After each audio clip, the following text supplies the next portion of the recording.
Hello good morning everyone. मैं जितेंद्र सारस्वत आप सभी का स्वागत करता हूं हमारी ऑनलाइन क्लासेस में। आज हम लोग देखेंगे Sanskrit department RPSC first grade का पेपर सॉल्यूशन। तो बिना वक्त जाया किए हुए एक नोटबुक और पेन रखें, जो भी जरूरी इंफॉर्मेशन आपको लगे उससे आप लिखें। चलिए जी, पहला क्वेश्चन सॉल्व करते हैं। आरपीएससी फर्स्ट ग्रेड का संस्कृत डिपार्टमेंट का अभी जो पेपर हुआ है उसका सॉल्यूशन हम लोग देख रहे हैं। Look at the first question. I am afraid that if I ask him again, he refuse. तो क्या कहा है हमारे कहा है uncertainty and possibility। तो सबसे पहली बात तो इंपॉर्टेंट वर्ड है uncertainty, और फिर possibility कहा है तो ought का हम लोग किसके यूज करते हैं? ought के बाद में तो to कैंसिल हो गया। must not, would not, must not obligation है, would not जो है वो क्या है? बहुत सारे वर्ड्स हैं, past है, past का future है ना, और फिर जो है वो discontinued past habits के लिए, तो there is only one option left, might। So I am afraid that I ask him again, he might refuse। चलिए नेक्स्ट है, she sit for hours in her garden। इसमें थोड़ा बहुत मिस्टेक है भाई। हाँ जी, she sits for hours in her garden and knit। ये past habit है, तो इसके लिए अभी लिखा था क्या था? would था। ये हम किसका यूज करते हैं? past habit के लिए हम यूज करते हैं used to का। past habits के लिए हम किसका यूज करते हैं स्टूडेंट्स? used to का। चलिए, तो वो used to के लिए would को रिप्लेस किया है। I managed to find the street but dash find her house। inability है, तो inability के लिए किसका यूज करेंगे? could not का। ability के लिए किसका यूज करते हैं? could का। और inability के लिए किसका यूज कर लेंगे? could not का। चलिए, I bought the 3 loaves। loaves क्या है? loaves जो है वो loaf का प्लूरल है। I bought 3 loaves that dash be enough। express deduction और conclusion। हाँ, क्या अल्टीमेट वर्ड है। देखिए भाई, I bought 3 loaves that be enough, that may be enough, should be enough, can be enough। that is deduction और conclusion मतलब चल जाएगा, that is will। हाँ, ये बहुत यूनिक यूज था, that will be enough। चलिए नेक्स्ट है, on the other side of the wood। यहां पर wood का मतलब जंगल से है। there was a field that he dashed across to reach his home। क्या कहा? immediate obligation, that is positive obligation। तो यहां पर वर्ड इंपॉर्टेंट क्या था? obligation, जिसके लिए किसका यूज करेंगे? must का। हाँ, that he must cross to reach his home। तो obligation वर्ड जो है, हम लोग obligation के लिए किसका यूज करते हैं? हम obligation के लिए यूज करते हैं has to का या किसका? have to का। चलिए नेक्स्ट है, he did not dash be reminded about it। absence of necessity। हालांकि ये मतलब अजीब सा क्वेश्चन था मॉडल्स के कॉन्टेक्स्ट में, उसके संदर्भ में, लेकिन अब absence of necessity है, that is he did not need to। not आ गया पहले, तो आप कहेंगे absence of necessity का मतलब जरूरत नहीं थी। जरूरत नहीं थी तो उसे क्या कहा? Absence of necessity. जैसे अभी क्या कहा इसने? ऑब्लिगेशन के लिए कौन सा? इमीडिएट ऑब्लिगेशन है, जल्दी, तुरंत। पॉजिटिव ऑब्लिगेशन है, जो अच्छी बातें हमें करनी है। तो ये मॉडल्स को थोड़ा redefining of models I can say. चलिए, इट इज वेरी हॉट, ये फिक्स है। एट द सेंटर ऑफ का यूज करते हैं। At the centre of preposition question थोड़े अच्छे थे। चलिए भाई, डिड दे कॉम्प्लाई? कॉम्प्लाई के बाद में विद आता है, और कॉम्प्लाई विद का मीनिंग क्या होता है? ओबे करना। कॉम्प्लाई के बाद में भी क्या लिखा? At the centre of. Comply के बाद में क्या आता है? विद आता है। कॉम्प्लाई विद का मीनिंग क्या है? यस, ओबे करना, मानना किसी बात को। Advising her, that is easy. Besides advising her, besides का मतलब क्या होता है? अपार्ट फ्रॉम होता है, के अलावा। बिसाइड का मतलब क्या होता है? बाय द साइड ऑफ, बगल में, बाजू में, पास में, बाय द साइड ऑफ। चलिए, He was happy to be। अब ये देखिए ध्यान से, बिटवीन है, बिसाइड्स का मतलब उनके पास में बैठ के खुश था, उनके बीच में, दैट इज यूनिवर्सिटी फ्रेंड्स की बात हो रही है, तो 2 से ज्यादा की बात हो रही है। 2 के लिए हम यूज करते हैं बिटवीन का, और 2 से ज्यादा के लिए अमंग का। चलिए, आसान था ये। Are you any good at, है ना? देखें भाई ध्यान से, we say good at and we say bad in. We say good at and bad in, है ना? गुड के लिए एट आएगा और बैड के लिए इन आएगा। So are you any good at, word देखो, एनी गुड। हाँ, कौन से किस तरीके के डिटर्मिनर्स का यूज करते हैं? He is no saint, I haven't got any. तो उसी तरीके से वो क्या कह रहा है? He is are you any good at tennis. चलिए, we saw an unknown object hover. Hover, over. Hover का मतलब मंडराना। होवर के लिए ओवर का यूज करते हैं और थ्रू का यूज भी करते हैं। होवरिंग थ्रू, थ्रू इसमें था नहीं, ओवर और थ्रू का यूज करते हैं। होवर का मीनिंग होता है मंडराना। होवर का मतलब होता है मंडराना। क्या कहते हैं मैकबेथ में? हाँ, सीन 1 में विचेस क्या कहती हैं? Fair is foul and foul is fair. Hover through the fog and filthy air. चलिए, You will have to work very hard today to dash dash the time you wasted yesterday. कल जो time waste किया है उसकी भरपाई करनी है. That is make up for. Make up for भरपाई करना. Make out का मतलब क्या होता है? To say. Make for अब कुछ होता ही नहीं है. Make up to reach कहीं पर. Abstract sense में reaching के लिए यूज करते हैं. चलिए. The joke caused no amusement. Caused no amusement का मतलब fell flat. Fell flat का मतलब है had no effect. Had no effect. चलिए. Fell out का मतलब बाहर गिरना. बाहर गिरना. Fall out with का मतलब क्या होता है? Quarrel. Fall out with का मतलब होता है quarrel. Fall back का मतलब क्या होता है? Retreat. वापस कदम हटाना. और फॉल बैक ऑन का मतलब क्या होता है? किसी चीज का ऑप्शन होना. होल्ड वाटर का मतलब किसी चीज का वैलिड होना, है ना. तो बहुत सारी फ्रेजल वर्ब्स हैं जो यूजुअल हम लोग यूज करते हैं. Fall out with, fall back on, fall flat. यहां पर ये था कॉज नो अम्यूजमेंट. चलिए. फॉल फ्लैट का मतलब कोई प्रभाव न रहना. गिव योर सेल्फ एयर्स मतलब एक्ट प्रिटेंशियसली एंड स्नॉबिशली. स्नॉबिश और प्रिटेंशियस दो एडजेक्टिव हैं जिनका मीनिंग होता है दिखावा. जैसे आप अगर गिविंग योरसेल्फ एयर्स लिखा है, अगर एयर्स अपने आप में, हम लोग नाउन के चैप्टर में पढ़ते हैं कि एयर एक अनकाउंटेबल नाउन है, लेकिन एस और ईएस लगाने से उसका जो मीनिंग है वो चेंज हो जाता है. तो एयर्स जो है वो एक्ट प्रिटेंशियसली एंड स्नॉबिशली. चलिए अभी. हाँ जी, क्या मीनिंग है इसका? द गोल्डन कॉफ. हाँ जी, सॉरी. ए गोल्डन कॉफ का मीनिंग है परफेक्ट ऑब्जेक्ट ऑफ वर्शिप, जिसकी हम पूजा करते हैं उसे गोल्डन कॉफ बोलते हैं. चलिए अभी. हाँ जी. गेट अराउंड फ्रॉम, ये बड़ा अच्छा था भाई. गेट अराउंड फ्रॉम का मतलब है, हाँ जी, एस्केप, परसुएड. ये देखें, make progress. Get around. Get around का मतलब गेट अबाउट भी कहते हैं. तो पूरा जो फ्रेज है वो है गेट अबाउट और गेट अराउंड.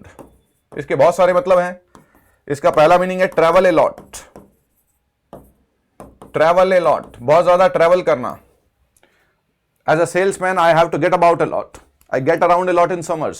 बहुत ज्यादा घूमना होता है, एक जगह तो दूसरी जगह जाना. और इसका यहां पर तो वो मतलब है नहीं. रिकवर का मतलब है नहीं. Recover is come around. Recover के लिए यूज करते हैं कम अराउंड का, होश में आने के लिए.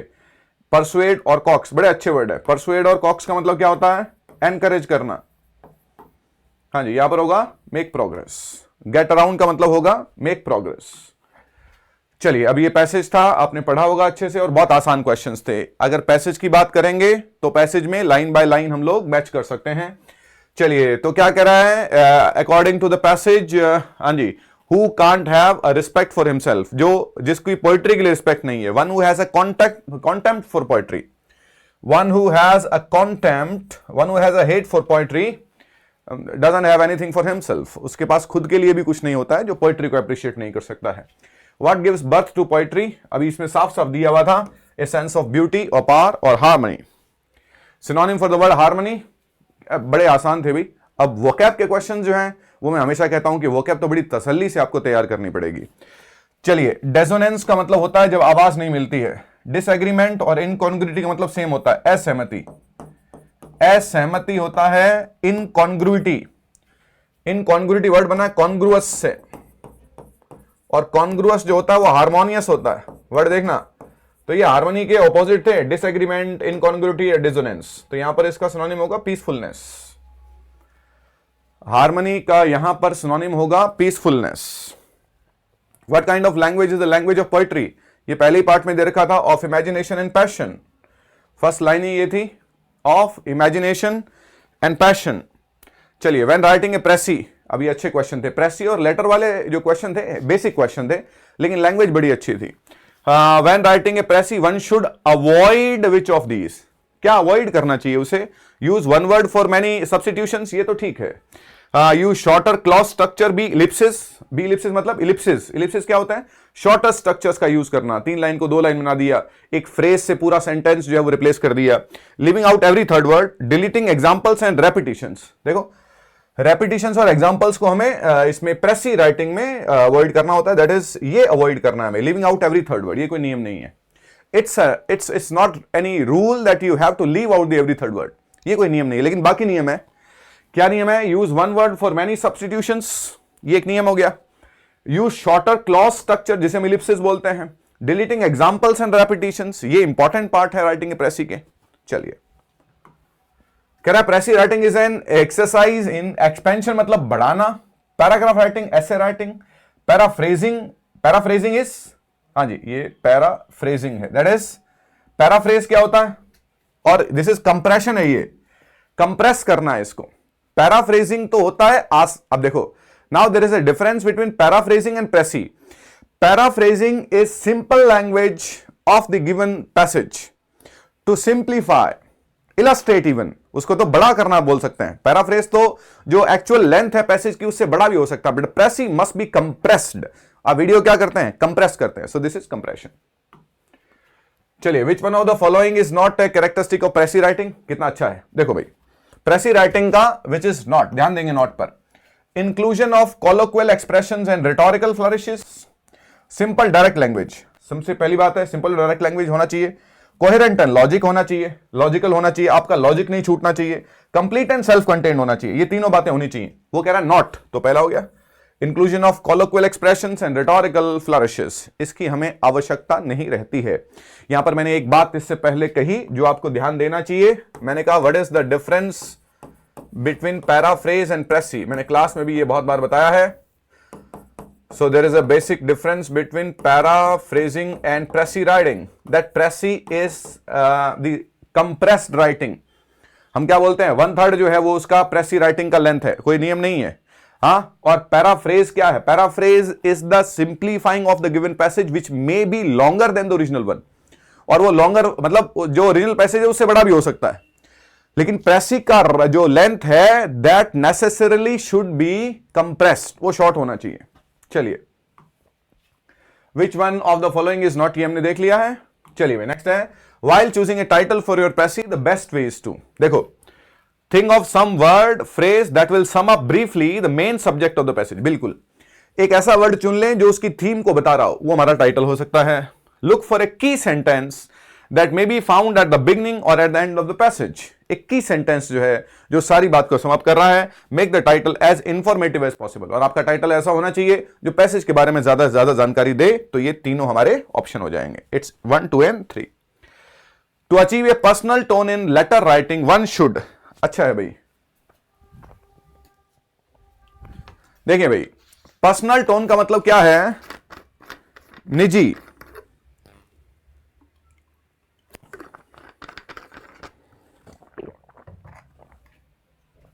To achieve a personal tone, write in natural conversation style, avoid personal pronoun। That is not a rule कि पर्सनल लिख रहे हैं, पर्सनल प्रोनाउन मतलब आई मी माइन को क्या अवॉइड करेंगे, रिमोट होना है, अलूफ होना, अकेले, अलग, दूर, कोई सेंस नहीं था। Avoid the use of personal name, ये भी नहीं। That is right in a natural and conversational style that makes your writing personal. चलिए, a good letter should not be, word देखो, नॉट बी, क्लियरली रिटन, ये होना चाहिए, briefly stated होना चाहिए, कर्टियसली पोलाइट होना चाहिए, ग्लैरिंगली ओपिनियनेटेड नहीं होना चाहिए। वर्ड देखिए, ओपिनियनेटेड। ये अभी के जो पेपर्स आ रहे हैं उसमें एक जो सबसे बेहतरीन बात है स्टूडेंट्स, वो ये है कि वोकैबुलरी का, शब्दों का चयन, एक क्वेश्चन को किस तरीके से लिखा गया है, दैट इज वर्थ प्रेजिंग। वो प्रशंसनीय है जिस तरीके से वो पूछ रहे हैं। भाषा का किस तरीके से बदलाव हो रहा है, वो ट्रेडिशनल पेपर्स नहीं है, अच्छी बात है ये। चलिए, the most usual subscription use in the letter, पहली बात तो जब हम योर्स लिखते हैं तो ये अपोस्ट्रोफी नहीं आता है। जब आप लिखते हैं योर्स सिंसियरली लिखो, फेथफुली, तो ये अपोस्ट्रोफी नहीं आता। Yours faithfully and yours affectionately, कौन किसकी बात कर रहा है, the most usual subscription use in letter of applications, तो एप्लीकेशंस के लिए योर्स फेथफुली, अफेक्शनेटली नहीं। अफेक्शनेटली जब आप इनफॉर्मल लेटर्स लिखते हैं तो उसमें अपने मम्मी पापा को yours lovingly, yours affectionately, but yours faithfully is the क्या है, मोस्ट यूजुअल सब्सक्रिप्शन। चलिए, which one of the following is the correct sequence for the form of letter. Letter का फॉर्म क्या होगा, हेडिंग आएगा, greeting और salutation आएगा, body of letter आएगा, सब्सक्रिप्शन आएगा, और एड्रेस ऑन दी एनवेलप। तो याद रखें, एड्रेस ऑन द एनवेलप क्या आएगा, लास्ट में आएगा। चलिए, the 3C in good report, clarity होना चाहिए, किससे बना है वर्ड, क्लियर से, स्पष्टता होनी चाहिए, कंसिस्टेंसी होनी चाहिए, कॉन्सिक्वेंशियली होनी चाहिए, वो कॉन्सिक्वेंशनल होना चाहिए, वो क्रूडिटी नहीं होनी चाहिए, क्रूडिटी वर्ड किससे बना है? क्रूड से बना है। क्रूड का मतलब कच्चा होता है। क्रूड का मतलब यू कैन से कि ऐसी लैंग्वेज जो थोड़ा सा ऑफेंसिव हो। क्रूडिटी की आवश्यकता हमें बिल्कुल नहीं रहती है। Which one of the following is generally not found in the format of written report? But देखो रिटन रिपोर्ट में हमें क्या नहीं मिलता है? सैल्यूटेशन और एग्जीक्यूटिव समरी मिलती है, इंट्रोडक्शन होता है, बॉडी एंड कंक्लूजन होता है, लेकिन सैल्यूटेशन और ग्रीटिंग नहीं होता। Hi sir, hello sir, my dear sir, इस तरीके के सैल्यूटेशन और ग्रीटिंग का यूज हम नहीं करते हैं। गुड मॉर्निंग, है ना, इस तरीके का यूज, सैल्यूटेशन ग्रीटिंग का यूज नहीं करते हैं। ए रिपोर्ट मस्ट ऑलवेज बी, एक रिपोर्ट में क्या होना चाहिए? इनफॉर्मल होनी चाहिए, फॉर्मल होनी चाहिए? पहली बात तो इनफॉर्मल गया, वो कैसी होनी चाहिए? Formal in its tone, language and presentation, और फॉर्मल होनी चाहिए प्रेजेंटेशन ऑफ अवेलेबल इंफॉर्मेशन। तो दैट इज सेकंड एंड 3। चलिए, a systematic and well organised formal presentation of facts and finding of an event that has already taken place somewhere is a, क्या बोल रहा है? Systematic और presentation of facts, एक ही word था इसमें, facts and findings. Facts and findings, तो facts and findings किसमें मिलते हैं हमें? रिपोर्ट में। लेटर में, टेंडर, सर्कुलर में नहीं, किसमें मिलते हैं? रिपोर्ट में। चलिए, who best bear is wild yoke, yoke है ये, हाँ जी, ऑन हिज ब्लाइंडनेस। तो जो वो जो योक है, इटर्नल पनिशमेंट है, इटर्नल ह्यूमन प्रिडिकमेंट है। प्रिडिकमेंट क्या होता है? दुविधा। प्रिडिकमेंट है दुविधा, हाँ जी। द टैलेंट वेस्टेड, हार्नेस और responsibility, one who bears his mild yoke. तो योक किसे कहा है? एक जिम्मेदारी को कहा है। यहां पर क्या वर्ड छुपा हुआ है? वो डिवाइन वर्ड है। वो जो रिस्पॉन्सिबिलिटी है वो डिवाइन है, दैवीय है, ईश्वर ने जो जिम्मेदारी दी है। चलिए, on his blindness Milton reflects a complex mix of emotions he moves from. ये थोड़ा सा कैसा था? यस, वो थोड़ा सा ऑफ ट्रैक क्वेश्चन था। Hope to frustration to grief, मतलब इसमें क्या था? पहले पार्ट में वो डाउट करता है और सेकंड पार्ट में खुद को कंसोल करता है, सांत्वना देता है, और एक विश्वास आता है उसको कि ईश्वर उन सब की मदद करता है जो उसमें विश्वास करते हैं। One who doesn't lose faith, God helps those. Simple सी बात है। तो इसमें लास्ट में ग्रीफ तो आता ही नहीं है। Grief to frustration to resilience नहीं आता है। Hopelessness to hopelessness, belief in God, questioning God, doubting God आता है। दैट इज, तो क्या आता है यहां पर?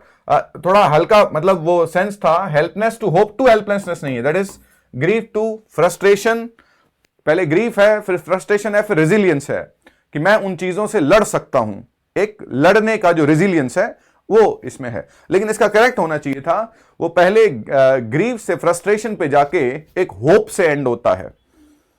चलिए, लैंग्वेज किस तरीके से? Choose the one which has not written in the first stanza. First stanza में किसकी बात करता है? फर्स्ट स्टैंजा में बात करता है उन इम्पॉसिबल टास्क की। तो उन इम्पॉसिबल टास्क में क्या नहीं है? That is pilgrimage of 10,000 days and nights. इसका यूज वो अगले स्टैंजा में करता है। Which one is a wrong assessment of the given poems? देखिए, इस तरीके के क्वेश्चंस मैं हमेशा टेस्ट में देता हूं। इस तरीके के क्वेश्चंस ये हमारी एनालिटिकल अप्रोच को बढ़ाते हैं। They you see give us the strength to analyse, और इसमें इंफॉर्मेशन का रोल है। It's all about information. आपकी इंफॉर्मेशन कहां तक जो है वो कंप्लीट है। चलिए, return in 1819 ode to the west wind, Shelley had the Peterloo massacre in mind. उसके बेटे की डेथ है, पीटरलू मैसेकर है, उसकी पर्सनल लाइफ है, प्रोफेशनल लाइफ है, बहुत सारी बातें ओड टू द वेस्टमिंड का बैकग्राउंड है। चलिए, Ode on a Gratian was inspired by Keats' study of Elgin marbles in the British Museum। बिल्कुल ये भी ठीक है, Elgin marbles का एग्जाम्पल्स हैं वो सारे। चलिए, My Last Duchess is preceded by an epigraph Ferrara that details the identity of the Duke and the Duchess। बिल्कुल ये भी है, वो वहीं से लिया गया है। So that is Daffodils by Wordsworth is a sonnet। पहली बात तो Wordsworth का जो Daffodils है वो एक सोनेट नहीं है, इट्स a lyric। चलिए, inspired by long belt of daffodils encountered in Elsabata। चलिए, West Wind is addressed by various names and adjectives by Shelley in his ode to the West Wind। Which of the following addresses is not used in the poem? Spirit fierce दिया हुआ है, fierce मतलब terrible, you uncontrollable दिया हुआ है, impetuous one दिया हुआ है, that is you breath of winter। you breath of winter नहीं, you breath of autumn's being। किसकी being बताया उसको? autumn का being बताया। चलिए, sylvan का मतलब होगा living or located in the forest। you sylvan historians, किसे कहा है? sylvan historians, हाँ जी, सिल्वन हिस्टोरियंस कैसे कहा? उस अर्न को कहा है जिस पर वो कहानियां अंकित हैं, तो वो सिल्वन है। दैट इज लिविंग और located in the forest. Browning's my last duchess is an ekphrastic. हाँ जी, ये हमने लिखा था, एक्फ्रेस्टिक क्या होता है? जब आप एक पीस ऑफ आर्ट को प्रेस करते हैं, जब आप एक आर्ट को, पेंटिंग को, किसी कला की वस्तु को जब आप प्रेस करते हैं, है ना, जैसे वो किसको प्रेस कर रहा है माय लास्ट डचेस में, उस पेंटिंग की तारीफ कर रहा है, वैसे ही जैसे कीट्स उस अन की तारीफ करता है, तो इसे एक्फ्रेस्टिक बोलते हैं। One that engages with the work of art and dramatises viewers responses to the art work, और उस आर्ट वर्क से अपने व्यूज को क्या करते हैं?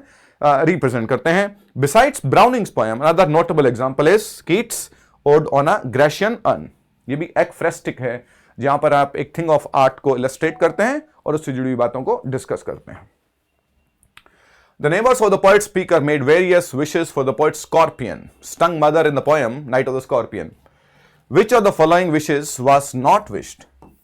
ये was not, was true, was false, ये बड़े बड़े इंपॉर्टेंट है ना, इनको देखिए ध्यान से। चलिए, तो क्या कहा हमने? May the sins of previous birth be burnt away। ये बिल्कुल कहा था इसने कि आपके इस कष्ट से, आपके जो पिछले जन्म के जो कर्म है वो सारे चले जाएं। May the suffering decrease the misfortune of the next birth। ये भी कहा था इस कष्ट से अगले जन्म के जो कष्ट आने वाले हैं वो भी धुल जाएं। May the poison purify the flesh of desire, और फ्लैश मतलब मांस होता है, और इस कष्ट से जो पेन से है फ्लैश ऑफ डिजायर भी चली जाए। और ये इसने यूज नहीं किया था, May the suffering spare the sum of our good deeds। इस पेन से अच्छे कामों की इच्छा नहीं जानी चाहिए, ये उसने डिजायर नहीं किया था। साफ है, लेकिन लैंग्वेज बड़ी अच्छी है। चलिए, there were green tattoos, tattoos है ये, there were green tattoos on their cheeks and jasmine in their hair. हाँ जी, द डांस ऑफ यूनिक्स में कमला दास कैसे डिफाइन करती हैं कि उनके कैसे चेहरे हैं, कैसे बाल हैं, कैसे कपड़े पहने हुए हैं, पाजेबे पहनी हुई हैं, वो कितने कलरफुल हैं, है ना, अच्छा दिखने के लिए वो क्या क्या करते हैं, उनका सबका यूज किया है। Fill in the blank with the correct option. In Go and Catch a Falling Star, the speaker commands his listeners to perform a series of impossible tasks to illustrate। क्या illustrate करता है? Women's fidelity, women's infidelity। Infidelity क्या होता है? Disloyalty। In Go and Catch a Falling Star, the speaker commands his listener to perform a series of impossible tasks to illustrate women's infidelity। Women's infidelity। चलिए, In Shakespeare's play Macbeth, who among the following is not attained to Scotland? Macduff था, Lennox था, Angus था, सेटन नहीं था। सेटन जो last में, हाँ जी, act 5 में जब आता है सेटन, तो वो हेल्पर है वो मैकबेथ का। चलिए, who is Fleance in the play? Fleance जो है वो बैंको का बेटा है। चलिए, where does Macbeth fortify himself? कहां पर फोर्टिफाई है वो, कहां पर, किस महल में करता है? डनसिनन, दैट इज ऐसा है इसमें, डनसिनन हिल पर। वुड ऑफ बर्नम है, ग्लैमिस है, काउडर है, ये अलग अलग थेम्स थे।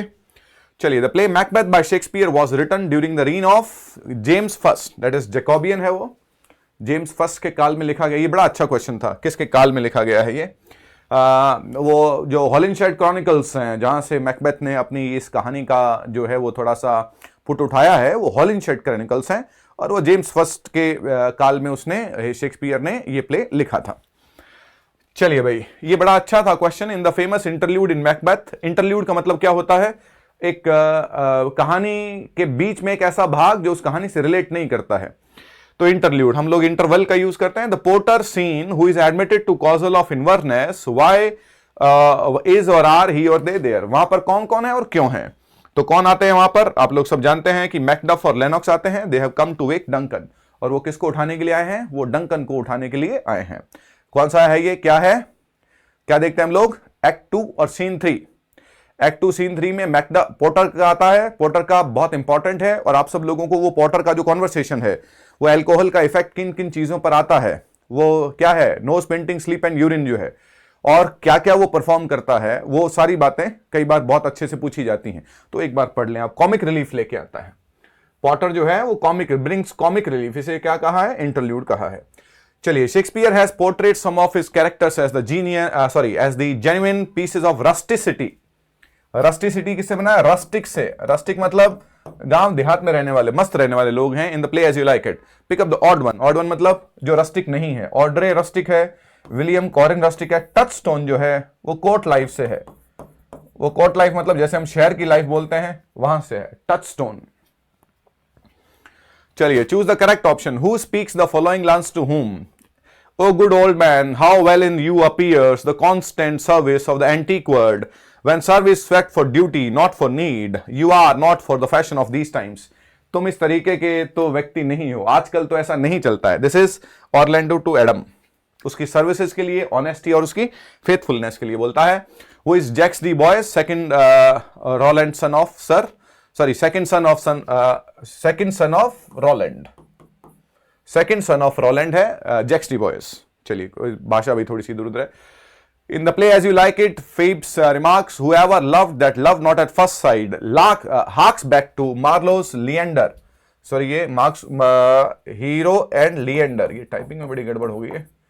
चलिए, Marlowe Christopher Marlowe's Hero and the Leander, ये लाइन वहीं से ली गई है. ये जो लाइन आपकी है, whoever loved that loved not at first sight, harks back to मतलब रिलेटेड है.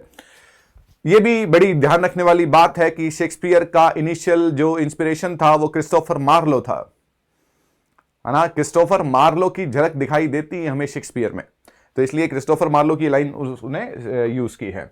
Some books are to be tasted, others to be swallowed. कुछ बुक को हमें टेस्ट करना है, others to be swallowed, and some few to be chewed and digested. Chewed and digested means it is enough to read reviews of books, to be perused lightly, to be read with less curiosity. तीनों option नहीं है.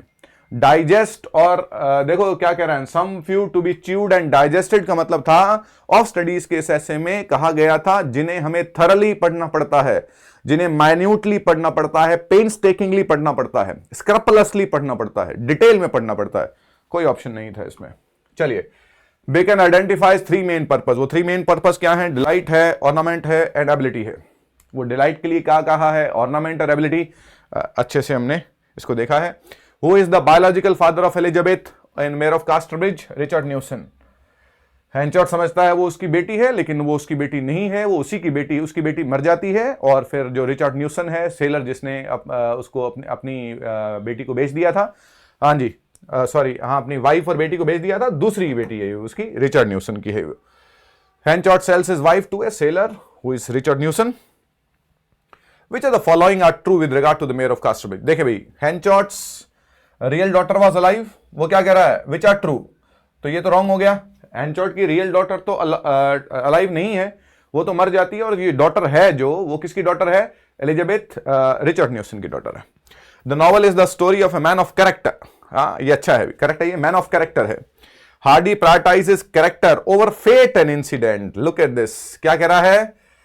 Hardy prioritises character over fate, and ये wrong है. Thomas Hardy की novel में character के ऊपर रहता है. क्या रहता है? वो जो कॉस्मिक आयरनी है. Hardy prioritises character over fate and incident के ऊपर कैरेक्टर नहीं रहता है. Hardy prioritises fate and incident over human character. आदमी की किस्मत, उसका वक्त जो है, थॉमस हार्डी की सारी नॉवेल्स में आपको वो जो ट्विस्ट मिलते हैं, वो जो टर्न मिलते हैं, उसमें जो पर्सनल कैरेक्टर है वो कुछ भी नहीं है. उसमें तो वो जो किस्मत है, ईश्वर है, गॉड है, वो लेके आता है ना. चलिए, तो स्किमिटी राइड किल्ड लिसेटा, ये भी करेक्ट है. तो हमारे पास में करेक्ट क्या है? पहला करेक्ट है, हेंचॉट्स रियल डॉटर वाज अलाइव. नहीं, ये रॉन्ग है. एक तो सेकंड करेक्ट है और थर्ड करेक्ट है. It is B and D. चलिए, फर्स्ट रॉन्ग है और थर्ड रॉन्ग है, सेकंड और फोर्थ सही है. चलिए, it arises out of folk literature. Folk literature से निकला है, and is transmitted orally. Orally कहा जाता है, और नैरेटिव है फॉक सॉन्ग्स में, दैट इज बैलड. चलिए, in Greek and Roman times the term used to refer to the subject matter of change and loss, specially in complaints. Change और loss और complaints में, कहां पे? ग्रीक एंड रोमन में elegy है. बाद में वो रिफाइंड टर्म में जब लंदन इंग्लैंड में आया तो वो एलिजी बन गया, लेकिन शुरुआत में वो लॉस था, वो कंप्लेंट थी. Which of these are true? अब ये क्वेश्चन अच्छा क्वेश्चन था ये, लेकिन क्वेश्चन नहीं था, तो मिक्स कर दिया. पिंडेरिक ओड को हम इर्रेगुलर ओड कहते हैं, ये करेक्ट है. वो क्या कह रहा है कि which are true? Horatian odes are shorter than Pindaric odes, ये भी करेक्ट है. The Cowleyan ode is also called the regular ode, नहीं, it is called the irregular odd.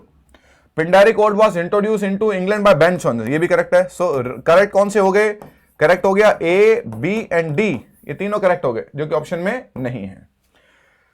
First correct है, third correct, sorry, first correct है, second correct है, और fourth भी correct है. फर्स्ट, सेकंड, फोर्थ, ये थर्ड जो है वो इनकरेक्ट है। ये काउली नोट्स को हम लोग रेगुलर नहीं इर्रेगुलर कहते हैं। चलिए, O heavy lightness and serious vanity, ये ऑक्सीमोरन है। दो अलग अलग पार्ट्स को एक साथ रखा गया है। The term 10 hands for 10 workers, जब आप एक थॉट के लिए एक वो फ्रेज का यूज करते हैं, दैट इज सिनिक डकी। उसे क्या बोलते हैं? सिनिक डकी बोलते हैं। Which figure of speech are these lines in an example of? The moan of doves, immemorial elms and murmuring, किसके एग्जाम्पल हैं ये? ओनोमेटोपिया के। जब भी आपको लाइन में साउंड का जो आता है उसे हम लोग क्या बोलते हैं? ओनोमेटोपिया बोलते हैं। दैट इज, चलिए, all the perfumes of Arabia will not Sutton this little hand, कौन बोलता है ये? लेडी मैकबेथ बोलती है। जो उसका स्लीप वॉकिंग सीन है ना, एक्ट 5 सीन 1 में, वो क्या कहती है कि सारे अरेबिया के सेंट भी इन हाथों से ब्लड की स्मेल नहीं निकाल सकते हैं। जैसे मैकबेथ क्या कहता है उसके मर्डर के बाद में? मैकबेथ कहता है कि सारे सी ऑफ नेपच्यून भी जो हैं वो मेरे हाथों की साफ नहीं कर सकते हैं, उल्टा मैं अगर उसमें हाथ धोऊंगा तो वो भी गंदे हो जाएंगे। वो भी क्या था? हाइपरबली का एग्जाम्पल था। ये भी किसका एग्जाम्पल है? हाइपरबली का। अतिशयोक्ति है ये। Which of the following literary composition is based on cosmic irony? Test of the D'Urbervilles of Thomas Hardy. Cosmic irony है। Look at the word cosmic irony। वही फेट जो है वो फेट, लक, डेस्टिनी, भाग्य, किस्मत क्या रोल प्ले करती है। चलिए, the one red leaf, the last of its clan that dances as often as dance it can, जितना वो कर सकता है उतना, that is personification। चलिए, ए वेव ऑफ एंथुजियाज्म, एक लहर जोश की, metaphor. What is the correct phonetic transcription of tranquil? वो ट्रैन ए से निकल जाता है, यहीं से निकाल देते हैं आप जब आपको पता लगता है कि ये जो साउंड है, कैट, बैट, रैट। चलिए, ट्रैंक्विल। जजमेंट, देखो जजमेंट का साउंड क्या होता है? ये जय का साउंड है, जय का साउंड है ना ये, जजमेंट। ये ए आ गया ना बीच में और ये मेंट आ गया, दैट इज जजमेंट। ये देखो, ये जय का साउंड होता ही नहीं है, ये जय का साउंड है, तो जय का साउंड होता है ना ये, जजमेंट। चलिए, the phonetic transcription of the word air is, it's air. Air, जैसे बोलेंगे, आर ब्रैकेट में लिखा है, the birthday party by Pinter is a comedy of menace. चलिए, पेंटर्स द बर्थडे पार्टी में क्या है? व्हाट गेम, कौन सा गेम खेलते हैं? ब्लाइंड मैन्स बफ, आंख पे पट्टी बांध के और ढूंढते हैं, ब्लाइंड मैन्स बफ बोलते हैं इसको। The novel cry the peacock by Anita Desai opens with the narration of the death of Maya's pet dog, Toto. उसकी डेथ से शुरू होती है। चलिए, the price of gold has touched new high से पहले ए का यूज करते हैं। ए न्यू हाई फ्रेज है ये, कुछ नहीं कर सकते इसका। इसे जैसे क्या बोलते हैं? All time hit, all time hit, all time favourite, वैसे क्या है? It's a new high. चलिए, his ideas are difficult but dash people understand. देखिए, पीपल की बात हो रही है तो मच का यूज नहीं करेंगे। पीपल की बात, but not any people, not any का कोई सेंस नहीं आ रहा है। द फ्यू का यूज करते हैं जब हमारा जो नाउन है वो क्या हो, एक पर्टिकुलर सेंस में यूज होता है, that is a few. His ideas are difficult but a few people understand them. He said just please, किसकी बात हो रही है? She asked some more soup, she asked some more soup, कुछ और सूप चाहिए। बात किसकी हो रही है? सूप की, है ना। जब सूप की बात हो रही है तो कंपैरिजन नहीं हो रहा, लेस नहीं। हाँ जी, just some please, just little please, little का मतलब ना के बराबर, सम एंड ए लिटिल। जब उसने सम का यूज कर दिया तो ये दोबारा सम का यूज नहीं करेगा, किसका यूज करेगा? अ लिटिल का, अ लिटिल प्लीज। ये बहुत अच्छे क्वेश्चन थे। ये इस तरीके के क्वेश्चंस आना एक ट्रेंड सेट करना है, इस तरीके के क्वेश्चंस को इंक्लूड करना बहुत अच्छी बात है। इट मींस कि ये आपकी जो कॉलोक्वियल लैंग्वेज है, some more soup, do you want some more, do you want some, yes a little please. तो इसमें आप तो कहेंगे कि just some please, just a little please. वो रेपिटेशन को अवॉइड करके ए लिटिल का यूज किया है। A little means some. चलिए, सूप अनकाउंटेबल नाउन है। देयर इज डैश पॉइंट, ये बड़ा अच्छा क्वेश्चन था। There is dash point in doing dash work. देखो भाई ध्यान से, पॉइंट कह रहा है, बाद में क्या कह रहा है? वर्क कह रहा है। बाद वाला वर्क जो है, आप जानते हैं वर्क एक अनकाउंटेबल नाउन है, तो मैनी नहीं आएगा और फ्यू नहीं आएगा, दो ऑप्शन तो यहीं गए। मैं हमेशा कहता हूं थोड़ा सा इस तरीके से आप करें, वर्क अनकाउंटेबल नाउन है, ये दोनों ही नहीं आए, फ्यू भी नहीं आएगा, मैनी भी नहीं आएगा, तो क्या लिखा? अब ऑप्शन बच गए एनी और द मोर वर्क का सेंस है कोई नहीं है, क्या बच गया? डी बच गया। There is little point, little का मतलब there is no point, there is no point in doing any more work now. There is no point का, देयर इज लिटिल पॉइंट का मतलब देयर इज नो पॉइंट, अब कोई तुक नहीं है। चलिए, यूएस से पहले हम किसका यूज करते हैं? द का। यूएस, यूके, यूएई से पहले द का। वी आर हैविंग रेंज की बात हो रही है, that is no article. We are having terrible rains this year, we can say a heavy rain, we do say a heavy rain, but rains है तो स्ट्रेस के लिए रेन्स का यूज किया है। आई वुड रादर शी, ये structure है, हाँ जी। आई वुड रादर के बाद में सब्जेक्ट आता है, आई वुड रादर के बाद में सब्जेक्ट, और सब्जेक्ट के बाद में वर्ब की सेकंड फॉर्म आती है, लेकिन हेड प्लस वर्ब की थर्ड फॉर्म का यूज भी किया जा सकता है। I would rather she had asked me before borrowing my car. I would rather she का मतलब है मैं चाहता कि वो मुझसे पूछता, हाँ जी। चलिए, if I dash a sculpture, I dash a sculpture for you. चलिए, so if I was made, were, will make, हाँ जी। If I were, I would make. Would made होता नहीं है, वर के साथ में विल आता नहीं है, वॉज मेड होगा नहीं, सेंस नहीं है। If I were A sculpture, वर और वुड का सेंस आता है, कंडीशनल क्लॉज है। Susan him 3 daughters, Susan has born him. अब देखो, ये बॉर्न का मतलब क्या होता है? सहन करना, और इस बॉर्न का मतलब क्या है? जन्म लेना। सुजैन सिंगुलर है तो हैज आएगा, बॉर्न कोई वर्ड ही नहीं है, थर्ड फॉर्म बॉर्न है। इस बॉर्न का मतलब होता है सहन करना, वहन करना, हाँ जी। और इस बॉर्न का मतलब क्या होता है? जन्म लेना या देना, has born him. He dash asleep while he dash study, तो फॉल और स्टडी की फॉर्म्स भरनी है, तो ही फॉल होगा क्या? ही फॉल्स होगा, ये फेल होगा, फॉल गया। ही हैज फॉलन और वॉज, ये स्ट्रक्चर प्रेजेंट परफेक्ट और पास्ट का स्ट्रक्चर नहीं हुआ। हैड फॉलन एंड स्टडीड को सेंस नहीं है, that is C. He fell asleep while he was studying, जब वो पढ़ रहा था तो पढ़ते पढ़ते सो गया। चलिए, you dash crashed if you had looked, simple सी बात है, इफ के बाद में हैड प्लस वर्ब की थर्ड फॉर्म, तो पहले वाले पार्ट में वुड हैव प्लस वर्ब की third form. You wouldn't have crashed, you wouldn't have crashed. चलिए, दिस पेपर ट्वाइस वीकली, क्या बता रहा है? ये फ्रीक्वेंसी बता रहा है। तो जब किसी चीज की फ्रीक्वेंसी होती है तो प्रिफर करते हैं अपीयर्स को। अपीयर्ड भी हो सकता, कुछ भी हो सकता है ये, लेकिन हम प्रिफर करते हैं अगर सेंटेंस में फ्रीक्वेंसी, फ्रीक्वेंसी क्या है? ये पेपर वीक में 2 बार आता है, इस अपीयर्स ट्वाइस वीकली, तो फ्रीक्वेंसी के लिए हम प्रेजेंट सिंपल को प्रिफर करते हैं। अब ये ग्रामेटिकली करेक्ट सेंटेंस है ट्रांसफॉर्मेशन का। It was felt that he was the right man for the job. It was felt that, हाँ जी, एक्टिव ट्रांसफॉर्मेशन है, मतलब पैसिव दिया, आपको एक्टिव बदलना है। It was felt that the job requires a man like him, इसमें तो sense ही नहीं आया सेंटेंस का। I feel that he is the right man for the job, ये हो सकता है, इसको मैंने टिक लगा दिया। We they felt that he was the right man for the job, ये भी हो सकता है, इसको टिक लगा दिया। That he was the right man for the job is felt around, ये पैसिव दे दिया इसने, इज फेल्ट दे दिया तो फिर पैसिव दे दिया, तो ये तो रॉन्ग हो गया। दैट इज बी और सी, इसमें फील दे रहा है, बात पास की हो रही है, दैट इज सी, आंसर होगा आपका सी। वी और दे felt that he was the right man for the job. चलिए, इसमें एक ट्विस्ट ये हो सकता है कि अगर मैं यहां पर फेल्ट कर दूं तो आप दोनों में से क्या करेंगे? हाँ जी, यहां पर भी वॉस कर दूं, इस सेंटेंस में सिर्फ इतना फर्क कर दूं कि आई और वी है, तो क्या करोगे? जब वो इट वॉज फेल्ट कह रहा है तो जनरलाइज कर रहा है, जब वो इट वॉज फेल्ट कह रहा है तो जनरलाइज कर रहा है, जनरलाइज करने के लिए हम वी और दे का यूज करेंगे। चलिए, उतना कंफ्यूजिंग है नहीं, है थोड़ा सिंपल था। चलिए, सेंटेंस है the whole nation believe that Vinesh would win, change into passive. The whole nation believe that, हाँ जी, इट वॉज बिलीव्ड, करेक्ट है ये, इट वॉज बिलीव दैट। अब आपने the whole nation believe that का पैसे बना दिया, इट वॉज बिलीव दैट, तो बाद वाला पार्ट क्या रहेगा? सेम रहेगा, Vinesh would win. It was believe that, हाँ जी, विनेश वुड विन, पहला हो जाएगा। इसमें विल कह रहा है, रॉन्ग हो गया। It was believe that Vinesh would have win कुछ वुड हैव वॉन होता है, it was believe that Vinesh would have von, तो क्या होगा? It is a. बाद वाला पार्ट क्या रहेगा?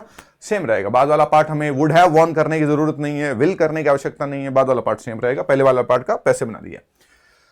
हाँ जी, इनडायरेक्ट में बदलना है। Will you be there tomorrow, he asked her, हाँ जी, ही सेड टू हर, है ना, यू है तो यू किसमें बदलेगा? शी में, सिंपल सी बात है, ऑब्जेक्ट के अकॉर्डिंग शी बदल जाएगा। यहां पर ये यू है तो यहां पर मैंने कैंसिल कर दिया। चलिए, he asked her if she would be there the next day, चलिए पहला हो सकता है, मैंने राउंड लगा दिया। He asked to her, asked to her होता नहीं है, क्यों? आस्क और ऑब्जेक्ट के बीच में टू नहीं आता है। देखो कैसे कम लोग सॉल्व कर रहे हैं। ही आस्क्ड दैट, इसमें टुमारो को टुमारो है तो ये नहीं हो सकता, ऑप्शन ए हो गया। He asked that if she would be there the next day. चलिए, इट इज टाइम, आप जानते हैं कि इट इज टाइम का तो क्या हो जाता है, इट वॉज टाइम हो जाता है, और ये बाद वाला पार्ट सेम रहता है।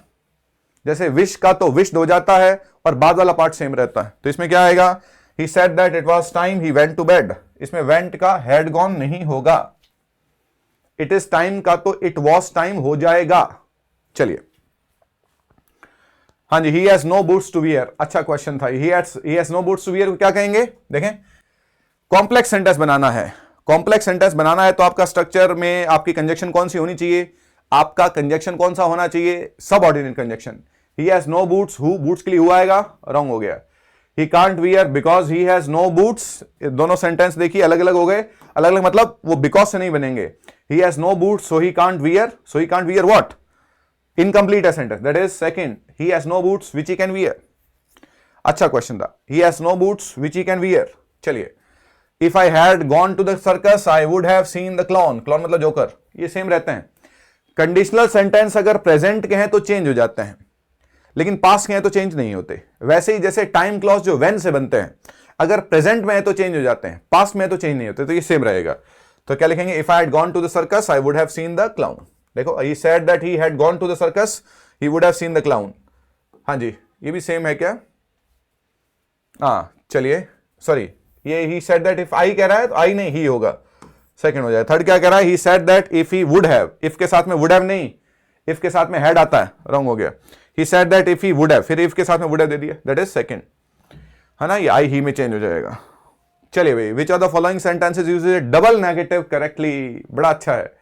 डबल नेगेटिव हम किसे कहते हैं, मैं आपको बताता हूं, नॉट लगा दिया और ऑपोजिट है, I am not uninterested, he is not insensitive, इस तरीके के स्ट्रक्चर को डबल नेगेटिव कहेंगे। दो बार नॉट यूज कर लिया उसको तो हम यूज ही नहीं करते हैं, ठीक है। जैसे वो कह रहा है आई डोंट नो नथिंग, ये रॉन्ग है। He was not an infrequent visitor, है ना, ये डबल नेगेटिव हो गया, नॉट लगा दिया, यहां फ्रीक्वेंट का ऑपोजिट इनफ्रीक्वेंट कर दिया। She doesn't want to go nowhere, ये सेंटेंस रॉन्ग है। He has not done nothing, ये सेंटेंस रॉन्ग है।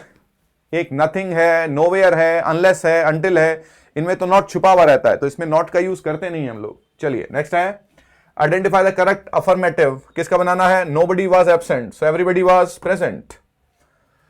अफर्मेटिव हो गया, नोबडी का क्या कर दिया, एवरीबडी, और एब्सेंट का क्या कर दिया, प्रेजेंट, ये इसका अफर्मेटिव हो गया।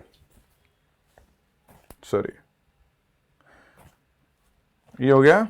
चलिए, यस, ये हो गया सेंटेंस, ये तो हो गया था। चलिए, convert the following simple sentences into compound, तो सिंपल को कंपाउंड में चेंज करें। कंजक्शन कौन सा होना चाहिए, कोऑर्डिनेट कंजक्शन होना चाहिए।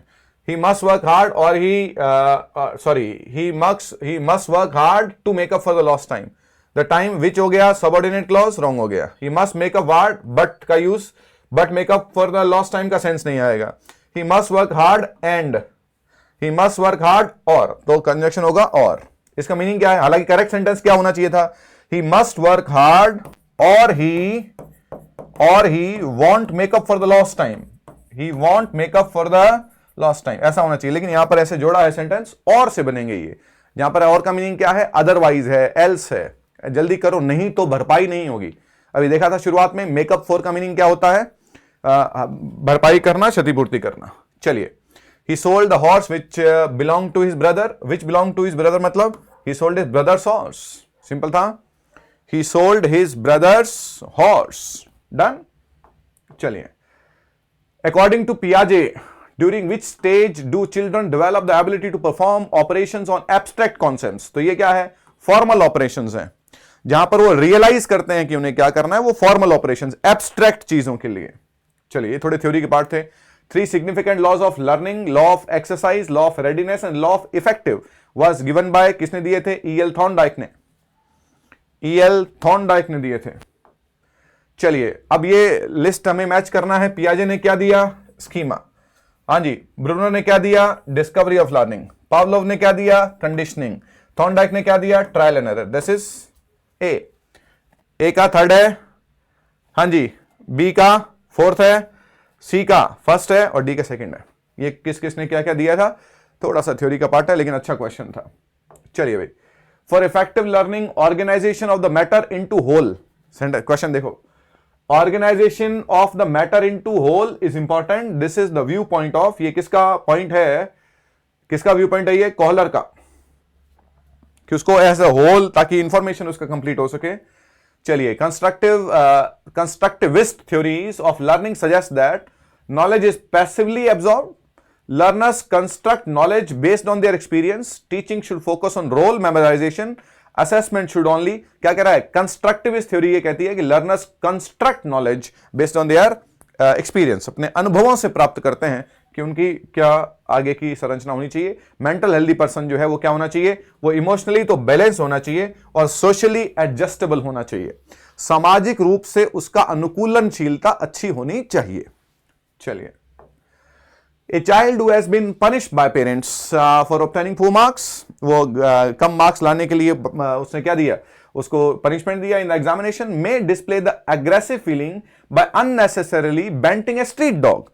और ये इंसिडेंट क्या कहलाएगा, डिस्प्लेसमेंट कहलाएगा, जहां पर होना किसी के साथ में चाहिए था, हो किसी के साथ में गया, वो डिस्प्लेस कर दिया उन चीजों को एंगर के इश्यूज के लिए।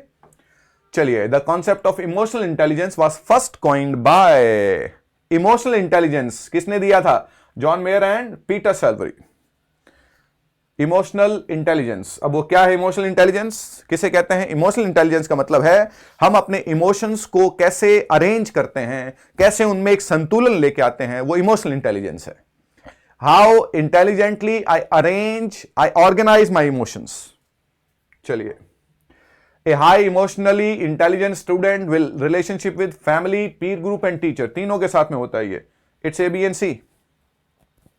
चलिए, हाँ जी, communication is a process of sharing. देखो भाई, जो कम्युनिकेशन है वो गुड्स का नहीं है, कम्युनिकेशन पावर का नहीं है, it's only ideas and sentiments and feelings and opinion, it's A and C. Communication जो है वो आइडियाज का है, सेंटिमेंट्स का है। Focus listening skill include the stages. Listening skill में क्या होता है, पहले होती है हियरिंग, हाँ जी, फिर क्या होता है, फिर होता है कॉन्सेंट्रेटिंग, हाँ जी, पहले हियरिंग हो गया, फिर कॉन्सेंट्रेटिंग हो गया, फिर इवैल्यूएटिंग हो गया, पहले सी, हाँ जी, फिर ए और फिर D, that is C, A and D. पहले हम सुनेंगे, फिर देखेंगे कि क्या कहा गया और फिर इवैल्यूएट करते हैं। ये लिसनिंग की क्या है, हाँ जी, उसको किस तरीके से स्टेजेस क्या है उसको बताया है। Concept attainment teaching model follows 3 main faces. देखो भैया, सबसे पहले तो प्रेजेंटेशन होती है, प्रेजेंटेशन के बाद में टेस्ट होता है, टेस्ट के बाद में क्या होता है, analysis. This is B, A and C. पहले प्रेजेंटेशन हो गया, फिर टेस्ट हो गया और फिर क्या हो गया, एनालिसिस हो गया। चलिए, advance organisation model was, advance organiser model किसके द्वारा दिया गया था, that is David Ausubel. Advance organiser का मॉडल किसके द्वारा दिया गया था। Imagination power and composition skill of students can be developed by, ये सिंपल सी बात है, वो पिक्चर की बात कर रहा है, using set of pictures and ask them to speak anything about it. एक पिक्चर देना और उसके बारे में, जैसे स्क्रीनिंग वगैरह होती है उसमें हम लोग देखते हैं, पिक्चर देके पूछा जाता है भी ये क्या कहा जा रहा है उसमें। चलिए, while preparing a teaching learning material, a teacher must consider its usefulness, accuracy, simplicity and cost, mental level of students. It's A, B, C and D. इन तीनों का हम यूज करते हैं।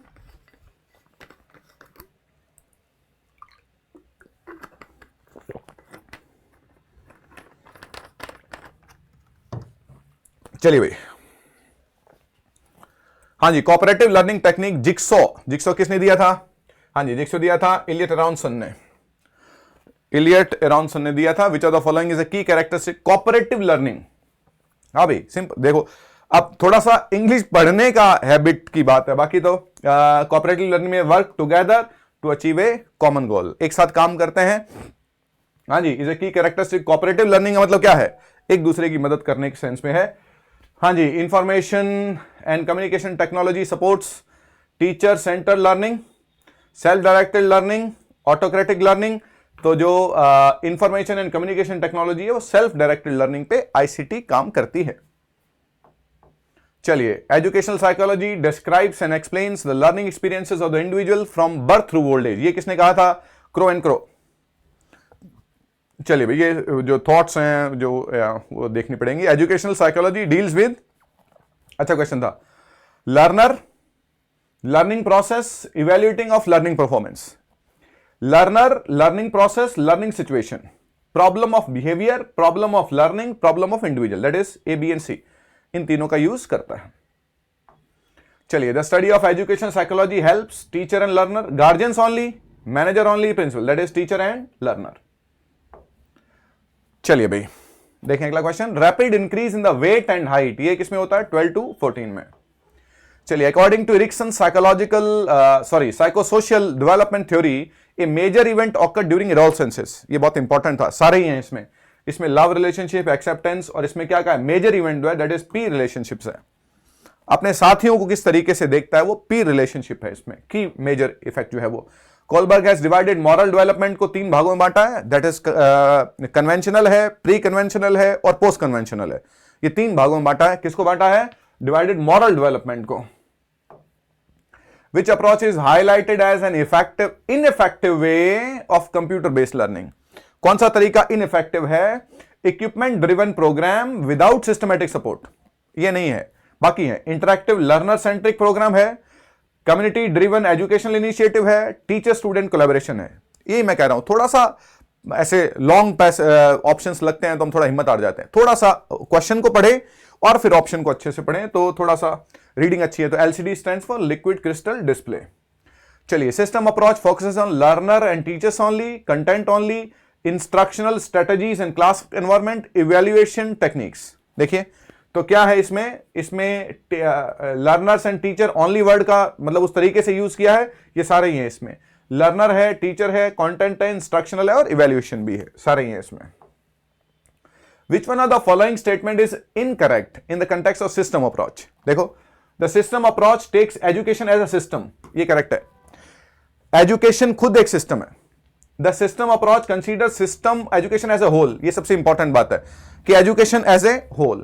In system approach, a teacher has to compare different roles played by man and machine. Correct है ये नहीं है, क्या नहीं है? Education as a part नहीं है, education as a whole है। Education part कैसे होगा? और अगर एजुकेशन एक पार्ट है तो फिर सिस्टम कैसे बनेगा? वो सिस्टम तो तभी बनेगा when it works as a whole. चलिए, which one of the following is not paradigm for computer assist learning? Instructional है, रेवलेटरी है, इमेंसिपेटर है। इमेंसिपेटर जो हमें इंडिपेंडेंट बनाता है, रेवलेटरी जो डिस्कवर करता है, और इंस्ट्रक्शनल जो इंस्ट्रक्शन देता है दैट इज इंस्ट्रूमेंटल नहीं है। Through computer aided instruction, students get personalized feedback, prompt correct answer, immediate, all of these, ये सारे हैं। personalized feedback है, prompt correct answer है और immediate feedback है, ये सारी चीजें मिलती हैं। हाँ जी, अब ये किसको? जस्टिस को। जैसे जजमेंट था वैसे ही जस्टिस है, दैट इज हाँ जी जस्टिस, ये जस्टिस हो गया जैसे जजमेंट था। Mark the primary stress on quintessence पे, क्विन पे रहता है, इट्स क्विंटेसेंस। क्विंटेसेंस क्या होता है? सार, क्विंटेसेंशियल। चलिए, अब ये एग्जामिनर था, ये एल नहीं है। एग्जामिनर पे किस पे रहेगा? इग पे, दैट इज एग्जामिनर। अब देखो हम क्या बोलते हैं? हम एग्जामिनर बोलते हैं। अब एग्जामिनर बोलेंगे तो होगा ही नहीं। जैसे एक्सपीरियंस नहीं होता है वो एक्सपीरियंस होता है। जैसे एक्सक्यूज मी नहीं होता है, एक्सक्यूज मी होता है। चलिए, कॉमिजरेट पे कॉमी पे आएगा, इट्स कॉमिजरेट। चलिए, The wasteland manages to by using a variety of different characters, वो जो fragmented structure है, वो जो different voices हैं, है ना, वो जो universality है पोएम का, उसमें क्या है? क्या अचीव करने के लिए? नरेशन ओमनीसाइंट नैरेटिव जो आपका टेरेसियास है वो है, काइंड ऑफ ऑथोरियल इंट्रूजन है, इम्पर्सनैलिटी या personality, that is impersonality. Impersonal है वो, है ना, वो ऑब्जेक्टिविटी लाने के लिए यूज किया गया है। सॉरी, चलिए, the recurring phrase those are pearls that were his eyes, that are transformation को शो करता है ना। वो जो फ्लैप्स है, वो जो फिनिशियन सेलर है, जो ड्राउंड सेलर है, तो क्या कह रही है मॉडर्न सोसोस्ट्रिस? क्या बोलती हैं? Those are pearls that were his eyes. तो क्या कहा गया है? टेम्पेस्ट से ली गई है। और किसको शो करती है? फ्लैप्स क्या शो करता है, क्या सिंबलाइज करता है? ट्रांसफॉर्मेशन को। चलिए, हु इज द स्मायरन मर्चेंट? कौन है? मिस्टर यूजेनाइट्स है। तो जो मैडम सोसोस्ट्रिस हैं, उनके कार्ड्स बाद में जो रिवील होते हैं उनको बताया गया है। बर्थडे पार्टी में क्या है भाई? द एग्जिस्टेंशियल प्रॉब्लम्स, एग्जिस्टेंशियलिज्म को ये जो है वो पोस्ट वर्ल्ड वॉर को शो करता है। The existential problems among the post war generations who have stuck in utter seclusion. Correct है, सेक्लूजन, एकांत में पड़ गए हैं। The ontological dilemma that has compelled the post war generation to resort to distress and fear vis-à-vis absurdist. क्या line है, देखिए, post वार कैसे एक से एक करके लड़ सकते हैं। ये the problem of the industrial revolution को नहीं जिक्र किया है इसमें, इट्स 1 and 2। ये आपकी औद्योगिक क्रांति को नहीं लिया है। Who revealed in the court that Henchard sold his wife, ये फर्मेटिव वीमेन ने, फर्मेटिव वीमेन जिसने उसे वहां पर जगह दी थी, वो गवाही देती है। The above line characterise Jagan's valuing of conquer taste, win taste and you will have conquered the self. अब स्वाद को जीत लेंगे तो खुद को जीत लेंगे। ये क्या बताता है? रिस्ट्रेंट एंड बैलेंस, आपके खाने पीने में बैलेंस होना चाहिए। चलिए, Jagan uses the term Amrita and Sanjeevani for margosa. चलिए, which among the following is not one of the themes taken. ये बहुत बहुत अल्टीमेट क्वेश्चन था। फादर सन रिलेशनशिप, जगन और उसका बेटा। Clash between Indian and western culture, बिल्कुल है, वहां की उसकी वाइफ आती है तो सारा। The Gandhian way of life, बिल्कुल, ये जो आयुर्वेद, ये नेचुरोपैथी, ये किसके? गांधीयन वे ऑफ लाइफ है। मालगुडी इथिक्स एंड कनेक्शंस का यूज इसमें, ये थीम नहीं है, आप कह सकते हैं इसको, लेकिन it is not one of the themes let up in the play. What is the subject of the book that the vendor of sweets जो है has written and intends to publish? देखो, culinary का मतलब क्या होता है? related to kitchen, खाने से related to kitchen है। family relationship, Mahatma Gandhi, naturopathy, किससे related है? naturopathy से। subject of the book that the vendor of sweets has written, Jagan ने जो किताब लिखी है, naturopathy। चलिए, it makes coherent sense on the literal or primary level of significant and at the same time communicates a second correlated order of signification। layers जिसमें बनती हैं वो क्या होती है? layers बनती हैं एलिगरी में। चलिए, which of the following is a gothic novel? Horace Walpole का द कॉजल ऑफ ट्रेंटो, जो गॉथिक नॉवल का बेस, आधार माना जाता है, जहां से उसके पब्लिकेशन से माना जाता है कि तब से गॉथिक नॉवल को शुरू हुआ वो। चलिए, तो ये हमारे आज के क्वेश्चंस थे। इसका फीडबैक आप जरूर देंगे, हमें जरूर बताएंगे कि आपको ये सॉल्यूशन कैसा लगा। अपना फीडबैक जरूर देंगे, अपने व्यूज जरूर देंगे, और हम लोग कोशिश करेंगे कि हम लोग इसी तरीके से जब भी कोई टेस्ट हो तो उसी दिन सेम डे, इस बार हम थोड़ा सा लेट हो गए, लेकिन नेक्स्ट हम कोशिश हम जरूर करेंगे कि उसका सॉल्यूशन उसी दिन करवा दिया जाए। अगर आपने हमारे चैनल को सब्सक्राइब नहीं किया है तो हमारे चैनल को सब्सक्राइब कर लें। शुक्रिया, धन्यवाद।